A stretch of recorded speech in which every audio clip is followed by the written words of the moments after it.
Yoán Moncada is once again at the center of discussion heading into the 2026 season. Not because of a spectacular resurgence or a return to the starter level once projected for him, but because of the complete uncertainty surrounding his future.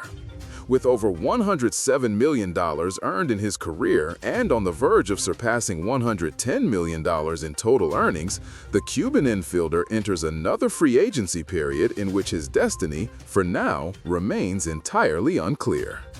The third baseman hit the market after signing a one-year, $5 million bridge contract with the Los Angeles Angels in 2024, a sort of personal gamble to relaunch his career. Although he took over the hot corner following Anthony Rendon's absence and performed respectably in 2025, a .234 average, 12 home runs, and 35 RBIs in 84 games, his numbers were not enough to erase the doubts accumulated over years of inconsistency, injuries, and a level of production increasingly distant from what he showed in 2019.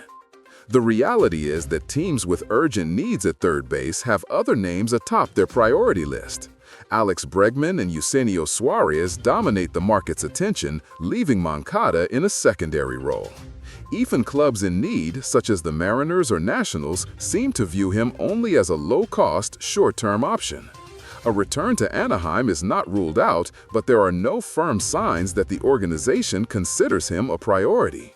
Moncada's biggest obstacle is not his age, he is still just 30, but his inability to stay on the field. He has not surpassed 100 games played since 2022, and his offensive production has not approached the standards that once labeled him a generational talent.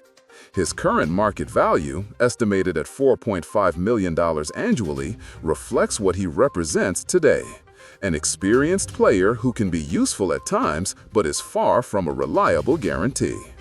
Even so, his resume and his status as a switch hitter keep him in the conversation as a legitimate candidate to remain in MLB. He has shown he can contribute when healthy, and his defense remains a valued asset. However, his next contract will likely depend on a team willing to accept the risk of his inconsistency in exchange for a moderate cost. What is certain is that Moncada has already secured a financially successful career. What remains to be seen is whether he still has the desire and the physical capability to prove that he still belongs at the highest level.